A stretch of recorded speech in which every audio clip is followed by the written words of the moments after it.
Hi, എല്ലാവർക്കും പുതിയൊരു വീട്ടിലേക്ക് സ്വാഗതം. വേറെ ഒന്നും പറയുന്നില്ല, നേരെ നമുക്ക് വീട്ടിലേക്ക് കിടക്കാം. പോർക്കും കൂർക്കയും കൂടെ എടുത്ത് നമ്മൾ റോസ്റ്റ് അടിക്കാൻ പോകണം. അപ്പോൾ ആദ്യം നമ്മൾ 1 കിലോ പോർക്ക് വാങ്ങിച്ച് കഴുകി വൃത്തിയാക്കി എടുത്ത് വെച്ചിട്ടുണ്ട്. അപ്പോൾ ഇതിലേക്ക് ആവശ്യത്തിന് മഞ്ഞപ്പൊടി ഇടുക, പിന്നെ ഒരു 2 ടേബിൾ സ്പൂൺ മുളക് പൊടി ഇടുക. സൺഡേ ആയിട്ട് വെറുതെ ഇരുന്ന് എന്ത് ചെയ്യുമെന്ന് ആലോചിച്ചപ്പോഴാണ് കപ്പയും പോർക്കും കൂടെ കഴിക്കാൻ വിചാരിച്ചത്. എന്നിട്ടതേ ഒരു 3 ടേബിൾ സ്പൂൺ മല്ലിപ്പൊടി ഇടുക, ആവശ്യത്തിന് ഉപ്പും കൂടി ഇടുക, പിന്നെ കുറച്ച് കുരുമുളക് പൊടി പൊടിച്ചെടുത്ത് അതും കൂടെ അങ്ങ് ഇടുക കേട്ടോ. പിന്നെ ഞാൻ ഒരു 2 ഏലക്ക ആഡ് ചെയ്യുന്നുണ്ട്. അതിനുശേഷം ഒരു കുറച്ച് ഗരം മസാല 1 സ്പൂൺ ആഡ് ചെയ്യുന്നുണ്ട്. പിന്നെ കുറച്ച് കറിവേപ്പില കൂടെ. പിന്നെ അതിനുശേഷം നമ്മുടെ ഇഞ്ചി വെളുത്തുള്ളി പേസ്റ്റ് അങ്ങ് അരച്ച് ചേർക്കുക. നമ്മുടെയൊക്കെ ആവശ്യത്തിനനുസരിച്ച് സവോള ഇടുക. കൊച്ചുള്ളി ആണെങ്കിൽ അടിപൊളിയായിരിക്കും. പിന്നെ അതേ കുറച്ച് പച്ചമുളക് ഇടുക, കൂർക്കയും കൂടെ ഇടുക. അവസാന ഭാഗമായി പച്ചവെളിച്ചെണ്ണ ഒഴിച്ച് നന്നായിട്ട് വേവിച്ചെടുക്കുക കേട്ടോ.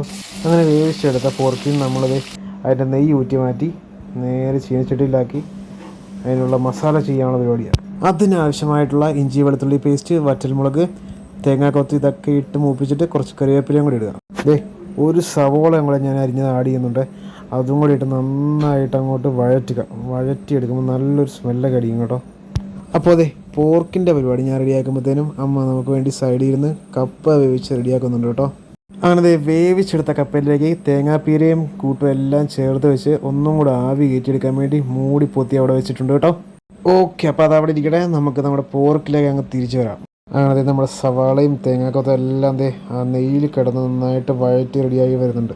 ഇനി ഇതിലേക്ക് നമുക്ക് 3 ടേബിൾ സ്പൂൺ മല്ലിപ്പൊടി, പിന്നെ 2 ടേബിൾ സ്പൂൺ മുളക് പൊടി, 1 ടേബിൾ സ്പൂൺ കാശ്മീരി മുളക് പൊടിയും കൂടെ ചേർത്ത് ഇളക്കി റെഡിയാക്കി വെക്കാം.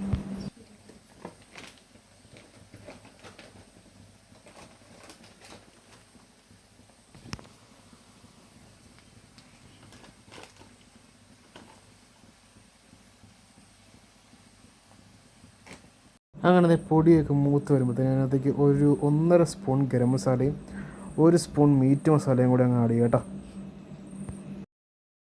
കുറച്ചായിട്ട് വീഡിയോ ഒന്നും ഇടാൻ പറ്റുന്നില്ല കേട്ടോ. വേറെ കുറച്ച് തിരക്കിലൊക്കെ ആയിപ്പോയി. അതുകൊണ്ട് തുടർച്ചയായിട്ട് വീഡിയോ ഇടാൻ പറ്റിയില്ല. ഇനി അങ്ങോട്ട് ഇതുപോലെ എന്തെങ്കിലും ഫുഡിൻ്റെ വീഡിയോസൊക്കെ ചെയ്യാനായിട്ടാണ് എനിക്ക് ആഗ്രഹം. അതങ്ങോട്ട് തുടർച്ചയായിട്ട് ചെയ്യണമെന്നുമുണ്ട്. അപ്പോൾ സമയം കിട്ടുന്ന പോലെ ഇടയ്ക്ക് ഞാൻ വീഡിയോ ആയിട്ട് വരുന്നതായിരിക്കും കേട്ടോ. ഓക്കെ, നമുക്ക് വീട്ടിലേക്ക് തിരിച്ചു വരാം. ഇനി പൊടികളെല്ലാം ചേർത്തിട്ടുണ്ട്. അപ്പോൾ അത് നന്നായിട്ട് ഇളക്കുക.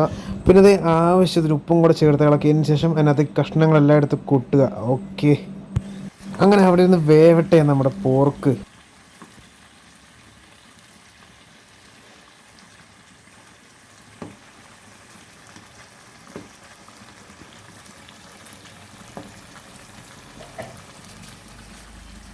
നല്ല സ്മെല്ലും കൂടെ അടിക്കുന്നുണ്ട് കേട്ടോ. അങ്ങനെ നമ്മുടെ പോർക്ക് റെഡിയായി വന്നിട്ടുണ്ട് കേട്ടോ. എൻ്റെ മോനെ എന്താ സ്മെല്ലെന്നറിയോ. അപ്പോൾ നമ്മുടെ അമ്മ കപ്പ റെഡിയാക്കി വെക്കുന്നുണ്ട് കേട്ടോ. അപ്പോൾ നമ്മുടെ പോർക്കും കപ്പയും എല്ലാം നല്ല റെഡിയായി സെറ്റായി ടേബിളിലെത്തിയിട്ടുണ്ട്. അതിൻ്റെ കൂടെ നല്ല മീൻ, നല്ല കേരയുടെ തലക്കറിയും, പിന്നെ നല്ല സവോളയുടെ ചെറിയ സവോളയായിട്ട് അരിഞ്ഞ് നല്ല ചമ്മന്തി ഉണ്ടാക്കി വെച്ചിട്ടുണ്ട്. നമുക്ക് പോർക്കും കൂടെ പിടിക്കാം. സംഭവം കല്ലക്കൂട്ടാ. തലക്കറിയൊക്കെ ഒന്ന് നോക്കിക്കാൻ മക്കളെ. അപ്പം ഞാൻ ഫുഡ് കഴിക്കട്ടെ. ഫുഡ് കഴിഞ്ഞ് വയറും വെറുപ്പിച്ചൊരു കട്ടൻ ചായയും കുടിച്ചൊരു ഇരിപ്പാണ്. അപ്പോൾ എല്ലാവരും വീട്ടിലൊന്ന് ട്രൈ ചെയ്യണം കേട്ടോ. ഈ സംഭവം ഒരു രക്ഷയില്ലായിരുന്നു. അപ്പോൾ അടുത്ത വീഡിയോ ആയിട്ട് വീണ്ടും കാണാം. ബൈ.